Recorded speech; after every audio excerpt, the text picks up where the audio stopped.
Hola, buen día. Bienvenidos a este podcast Normaliza las Matemáticas. El día de hoy hablaremos de un tema muy importante, el proceso de enseñanza y aprendizaje de las matemáticas y cómo enfrentarlo.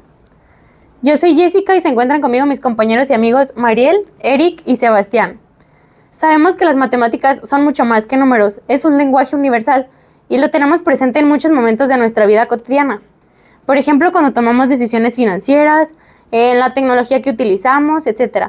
Gracias a las matemáticas, el ser humano ha sido capaz de enviar naves al espacio, de predecir fenómenos climáticos, entre otras cosas.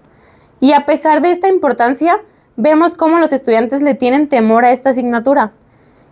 Comúnmente en las aulas escuchamos comentarios como, es que yo no soy bueno para los números, o no, es que esto yo nunca lo voy a ver en mi vida, ¿dónde lo voy a utilizar? Esto nos lleva a preguntarnos, ¿por qué los jóvenes tienen tanto temor o ven a las matemáticas como algo tan aburrido?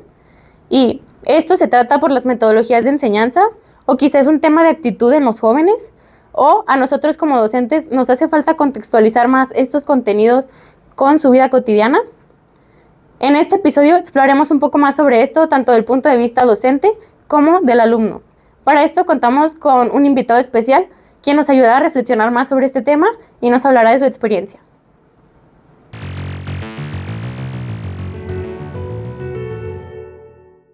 Le damos la bienvenida al docente de la Escuela Normal Superior de Jalisco, el maestro Francisco Carvajal. Bueno, para comenzar, me gustaría preguntarles, cuando ustedes eran más pequeños, ¿qué dificultades tenían para aprender matemáticas? Bueno, me gustaría comenzar. Algo que me pasó a mí cuando era muy pequeño es que tenía docentes muy tradicionalistas y esas clases para mí solían ser era un niño, entonces solían ser muy aburridas, no les encontraba un sentido porque solo era, les voy a mostrar algoritmos y no sé para qué me va a servir, no le encontraba un sentido. Y de hecho eso me pasó durante la primaria, secundaria y esos comentarios los escuchaba a mis compañeros también. No sé para qué me va a servir esto. Algo que también me pasó es que los maestros tal vez no se tomaban el tiempo de asegurarse de que todos los alumnos lograran el aprendizaje. Por 2 o 3 compañeros que decían, ya entendí, daban por hecho que todos los demás también lo habíamos entendido. Y no es así, nos quedábamos tal vez con el aprendizaje a medias o tal vez sin nada de aprendizaje y pues nos costaba más avanzar a otro tema. Fíjate que, bueno, ahorita que estamos hablando en el sentido de los algoritmos, a mí la principal dificultad que encontraba era que el docente se enfocaba en un solo modelo de enseñar el tema, ¿no? Entonces nos enseñaban un procedimiento a seguir y si tú no seguías ese caminito exactamente como lo habían enseñado, entonces estabas mal. Y también eso me generaba mucho miedo e inseguridad porque después me daba miedo, cometer errores. Si me equivocaba en algún problema o en algún ejercicio, pues era el temor a hasta preguntar, ¿no? Cuál era la situación y corregirla. Bueno, y a mí en lo personal va como un poquito de la mano, pero se distancia un poquito. Es como en un tema en específico que serían pues, las tablas de multiplicar. O sea, yo le echaba mucho la culpa a una maestra como de tercero de primaria o cuarto.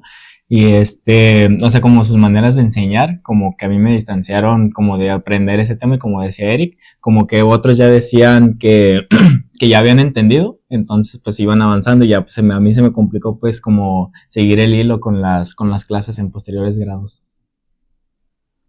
Muy bien, pues ya hablamos un poquito sobre qué dificultades tuvimos cuando fuimos estudiantes al momento de aprender matemáticas, pero ahora que nosotros estamos del otro lado del escenario, somos los docentes, los que tenemos que enseñar, pues, ¿qué dificultades hemos identificado en nuestras prácticas al dar clases al momento de de enseñar matemáticas? A mí principalmente ha sido como esta parte de incluir a todo el grupo, que todos quieran participar. Y porque en mis grupos sí pasa como esta parte de la exclusión con los alumnos. Entonces, si ellos se sienten excluidos por sus mismos compañeros, de repente es como que yo quiero que todos se involucren, pero ellos mismos ya no quieren, sienten como ese rechazo. Entonces, para mí en estas prácticas ha sido como ese el principal reto.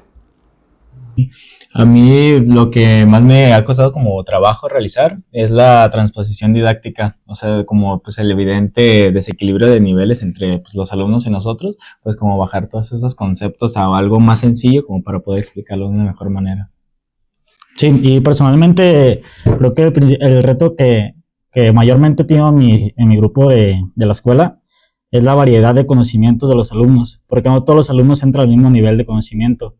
Entonces, el tratar de buscar una estrategia de que sea tan amplia, tan diversa, para que a todos les interese, a todos les guste y que todos lo comprendan, es algo muy complicado. Muy bien, entonces ahora sí, esta pregunta o esta sección va dirigida principalmente a nuestro invitado y es la primera pregunta: ¿por qué las matemáticas se perciben como difíciles o inaccesibles? Y ya lo decía Jessie en la introducción, si esto está relacionado con las metodologías, con el que estén o no contextualizados, o es solamente la actitud de los estudiantes. Bueno, como bien lo mencionan, existen varios factores que pueden llegar a influir. El principal tiene que ver con los conocimientos previos con los que contamos, con los que cuentan los estudiantes para poderlos recuperar por medio de alguna estrategia y partir de ahí para generar un nuevo conocimiento, un aprendizaje significativo. En ese sentido, estas metodologías que se sugieren utilizar, pues son metodologías activas. ¿Qué quiere decir? Que involucran la participación de los estudiantes para que puedan estos mismos realizar la construcción del conocimiento y el docente funge como un andamiaje. Pero lo que se observa en muchas de las prácticas docentes en las escuelas secundarias es que siguen utilizando métodos como la clase magistral. La clase magistral es donde el docente expone a sus alumnos algún contenido. Como bien lo mencionaron ustedes, van marcando los diferentes pasos que se tienen que seguir para resolver en algunos casos problemas, pero en la mayoría de las situaciones ejercicios, y no lo ven vinculado a su vida cotidiana. Al no existir esta vinculación, muchos alumnos no le dan la importancia o la relevancia porque no encuentran dónde lo van a utilizar en su vida cotidiana y por lo tanto se convierte en un conocimiento frágil que es fácil de olvidar. Muy bien, entonces, bueno, así, de acuerdo también a su experiencia, ¿cuáles son como las dificultades más comunes que tienen los estudiantes para aprender esta materia?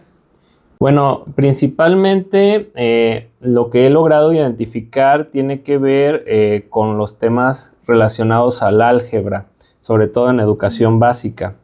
¿Por qué? Porque conlleva romper un paradigma que tienen los estudiantes con relación a las matemáticas que tenían previamente, que tiene que ver principalmente que las matemáticas solamente intervienen números, algoritmos, en algunos casos como en temas de geometría, pues también algunas magnitudes, pero el hecho de que nosotros vayamos incorporando esta parte de que existen números que son desconocidos, incógnitas, que existen este tipo de reglas muy específicas para poderse resolver en cada uno de los casos, pues sí genera un conflicto para los estudiantes. ¿Por qué? Porque ellos todavía no han desarrollado su pensamiento abstracto y en esta situación muchos siguen en un pensamiento concreto según la teoría de Piaget, de los estadios de aprendizaje. Muy bien, ¿y cuáles son los principales estigmas a romper sobre el aprendizaje de las matemáticas? Pues precisamente de que son difíciles, de que no están vinculados con la vida cotidiana de las personas y que representan sobre todo una carga en el sentido de la memorización que debe de existir para poder llevar a cabo todos los procedimientos de manera correcta, sabiendo que pues existen muchas formas diferentes de resolver un mismo problema a partir de diferentes estrategias que se pueden utilizar para que nosotros podamos llegar a lo que estamos esperando que sea el resultado correcto, pero para eso existen muchos caminos. Entonces, el estigma principalmente es señalar que no existe un único camino, que es el que proporciona el docente por medio de su clase magistral hacia los estudiantes. Muy bien.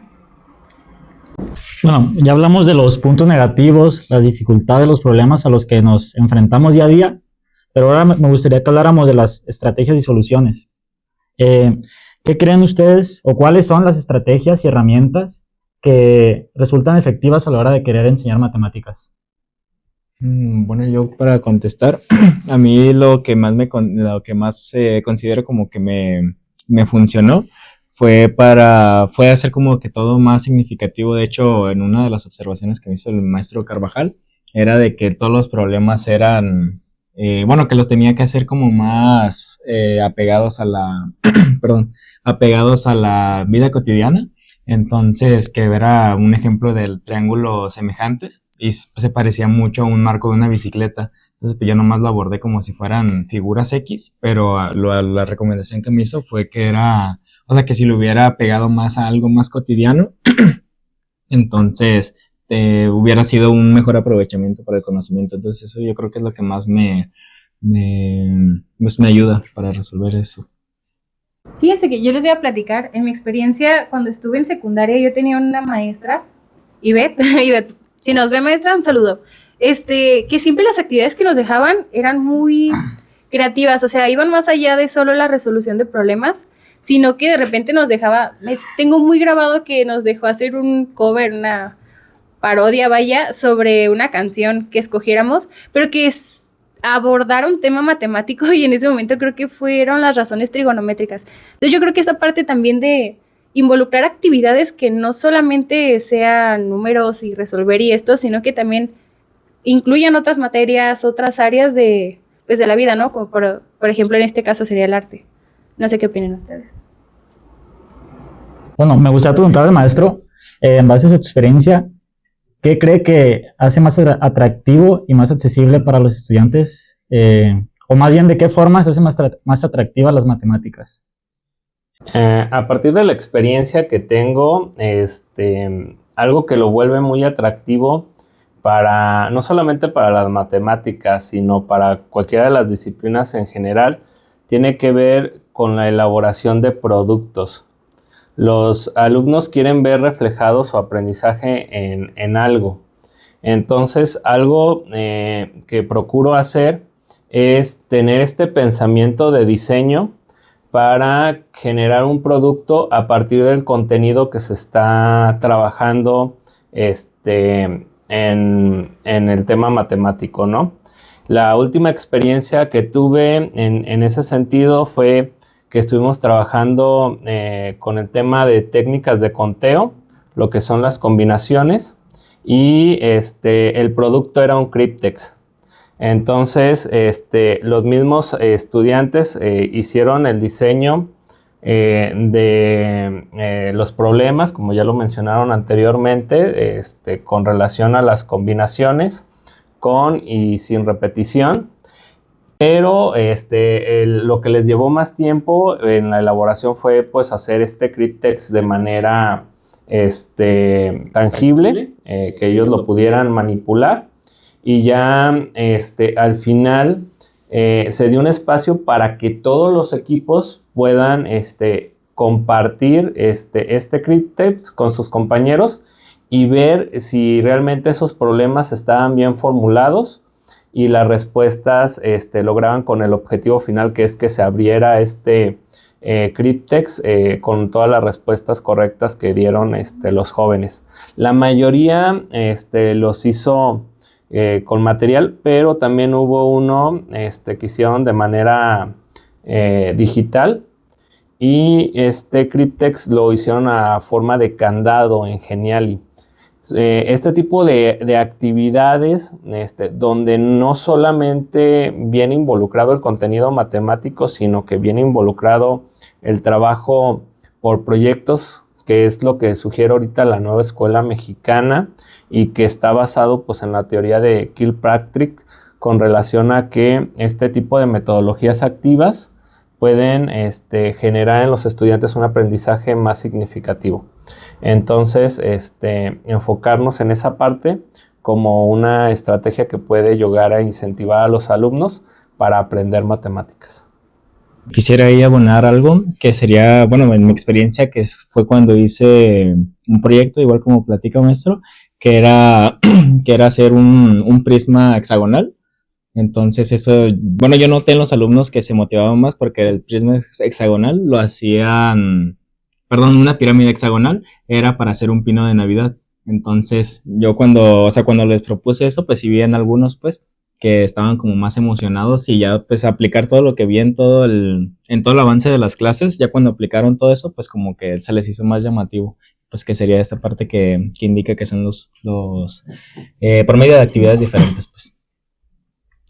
Maestro, yo creo que últimamente se ha puesto mucho de moda a la hora de enseñar el utilizar la tecnología y los juegos. Y me gustaría preguntarle qué papel cree que juega esto a la hora de enseñar matemáticas. Juega un papel muy relevante. Existen dos metodologías activas que están vinculadas a esto. Una de ellas es el aprendizaje basado en juegos y la otra es la gamificación. En el tema de la gamificación, la última actividad que realicé con mis estudiantes fue un escape room, un cuarto de escape. Entonces, en los escape room no los diseñé yo, los diseñaron los estudiantes. Algunos lo hicieron en Canva, otros lo hicieron en Genially. Tenían sus pros y sus contras. En el caso de Genially, el problema que encontramos fue que a pesar de que no dieras la respuesta correcta, te permitía seguir avanzando en el desarrollo del escape room en los que presentaron. Y en el Canva, un poquito la cuestión de los tiempos. ¿Por qué? Porque a veces eran problemas demasiado sencillos y daban como mucho tiempo para su resolución. O en ocasiones eran un poquito más complejos y el tiempo era menor para poderlo resolver. Pero aquí lo interesante es de que en la gamificación pues existe como esta parte de una mecánica, existen los roles y de igual forma existe como una recompensa, ¿no? Entonces el hecho de poder salir del cuarto en el tiempo que se te dio, pues al final a lo mejor puede significar algún punto de calificación con relación a quien no alcance a salir a tiempo, ¿no? O sea, pueden ser como diversos factores, pero sí es importante el hecho de poderlas incorporar. ¿Por qué? Porque eso motiva, genera un interés extrínseco en los alumnos y les permite desarrollar el aprendizaje de una manera diferente a la habitual. Yo tenía una pregunta ahorita que mencionó las metodologías. ¿Cuál es la principal diferencia que está entre la gamificación y la primera que dijo de los juegos? Bueno, en la gamificación principalmente tiene que ver con juegos digitales.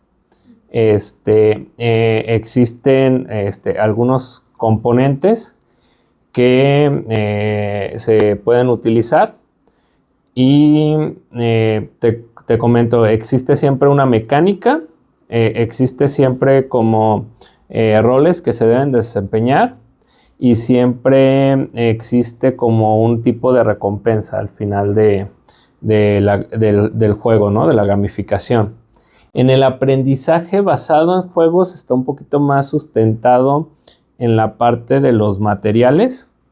Se me ocurre que puede ser alguna adaptación de algún juego que ya existe, por ejemplo, no sé, el Monopoly. Y esa adaptación pues puede ir vinculada con alguno de los temas, ¿no?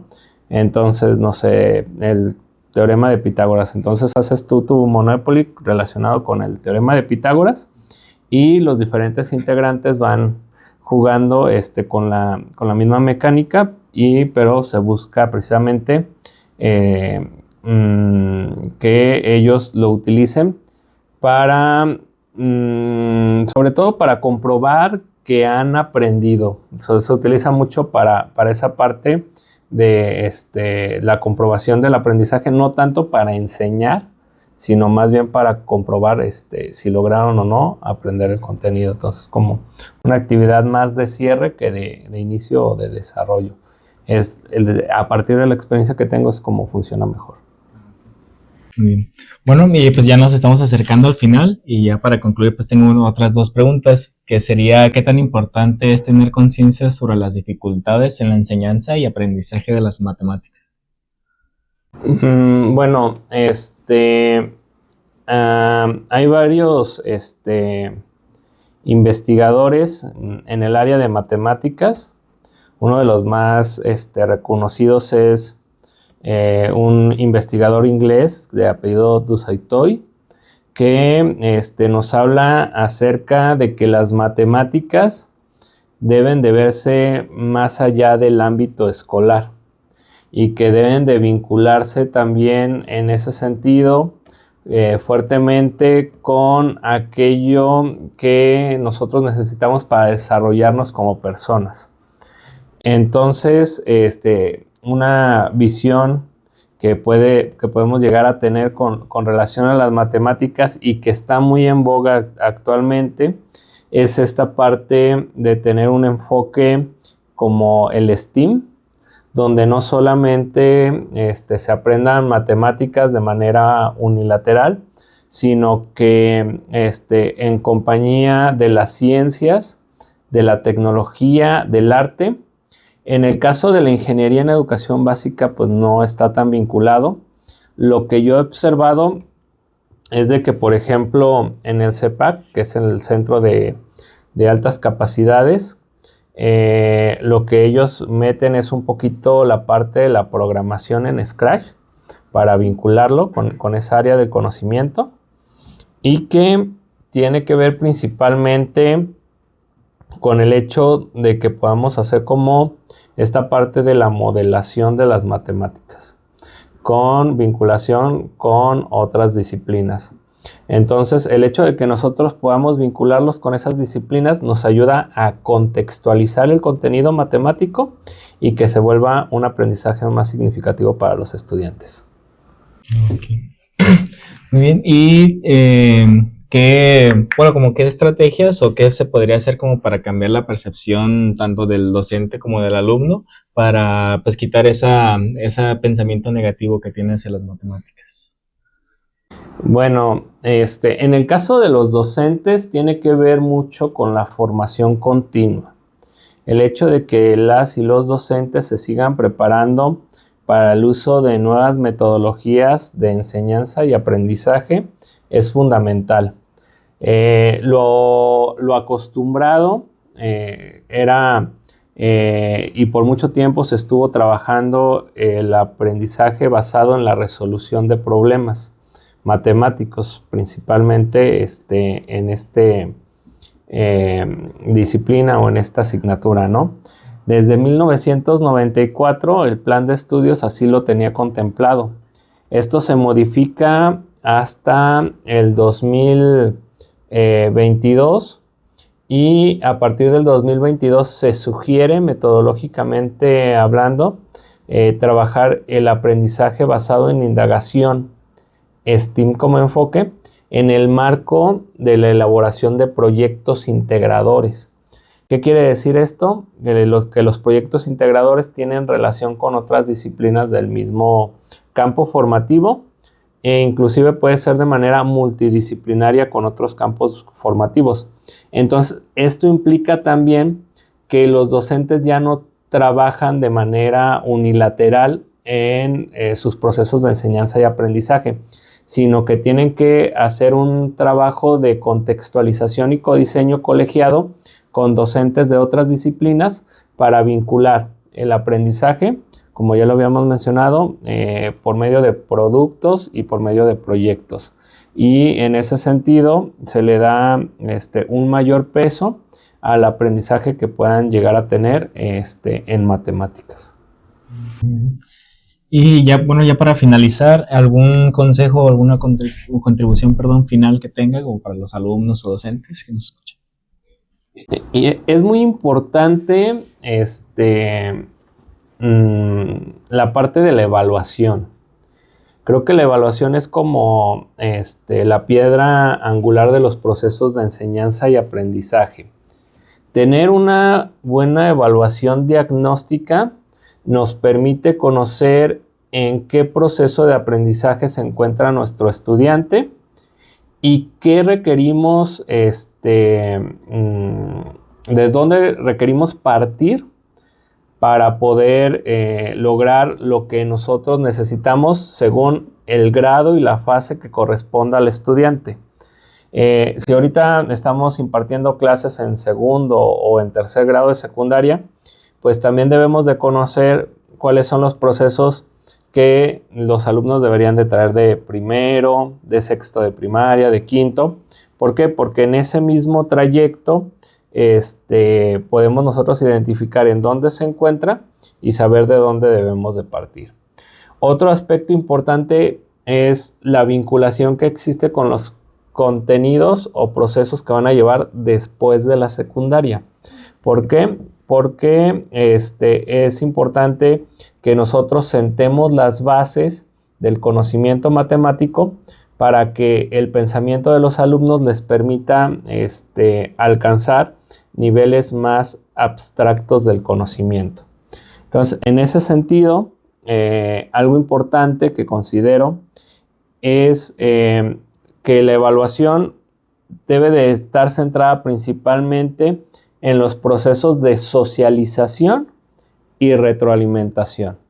Entonces, un alumno que comparte lo que aprendió o un grupo de alumnos que comparten lo que aprendieron y con la retroalimentación de sus mismos compañeros y del docente puede modificar sus esquemas de conocimiento partiendo del error, no visto como algo negativo, sino como un área de oportunidad para seguir construyendo aprendizaje. No sé si alguien más tenga o quiera agregar algo para concluir ya. Pues a mí me gustaba mucho como lo que comentaba pues del aspecto de incluir como estos aprendizajes que veíamos del que tuvo el alumno que tenía que haber aprendido, porque es algo que comentábamos el otro día de que a veces es un poco complicado cuando ya tienes a los estudiantes y te dicen, no, es que tienes este tema, pero le dices, pero no saben a lo mejor en las operaciones básicas, entonces ¿cómo les voy a explicar como al tema al que tengo que explicar yo? Y entonces se vuelve como un poco complicado y pasa lo que decíamos que a nosotros nos había pasado como estudiantes, ¿no? Que luego ya 3 entendieron y el maestro siguió y siguió y siguió. Entonces a mí me parecieron como unas aportaciones muy adecuadas y muy buenas porque entonces nosotros pues ya como docentes en formación podemos empezar a aplicarlas en nuestras prácticas. Sí, se hace algo muy complicado, pues ya ves cuando nos tocó con la maestra Susana dar las clases, que ella, bueno, yo en lo que me tocó de hacer las clases, pues me retrocedí un poquito porque estábamos viendo, creo que eran, expresiones algebraicas, y yo les intenté enseñar un poquito más qué eran las ecuaciones, algo así, pues no me acuerdo muy bien, y la maestra pues me dijo, no, pues ahí déjalo porque pues no va a haber tiempo, entonces sí se hace muy complicado al momento, pues todo esto de rezago. Y bueno, a mí me llama mucho la atención siempre el tema de las retroalimentaciones. Mi pregunta sería, ¿qué tan importante es que nosotros como docentes entendamos la importancia que tienen las retroalimentaciones en el desempeño de los estudiantes? Bueno, en ese sentido, antes se le daba mayor peso a medir qué tanto aprendió el estudiante. Pero teníamos como el dato de aquellos alumnos que lograban el estándar de conocimiento matemático que se requería, los que estaban en proceso de desarrollarlo y los que requieren apoyo. Pero, ¿qué hacemos con estos estudiantes que están en proceso de desarrollar ese aprendizaje o que requieren apoyo realmente, como ya lo mencionaban, pues inclusive de contenidos muy básicos, ¿no? Como sumar, restar, multiplicar o dividir, ¿no? En ese sentido, la retroalimentación sí es muy importante. ¿Por qué? Porque te permite ver en qué lugar se encuentra el estudiante, en qué nivel de desarrollo, y a partir de ahí generar algunas estrategias que te permitan poco a poco ir haciendo como una nivelación. En educación básica se solicita un plan de atención que está basado en aprendizajes prioritarios. ¿Qué quiere decir esto? Nosotros realizamos el diagnóstico en septiembre. Vemos cuáles son los conocimientos que se encuentran por debajo del estándar que se requiere y a partir de eso desarrollamos un plan que nos permita de forma gradual hasta terminar el ciclo escolar en julio trabajar con aquellos que se consideran prioritarios. ¿Cuáles se consideran prioritarios?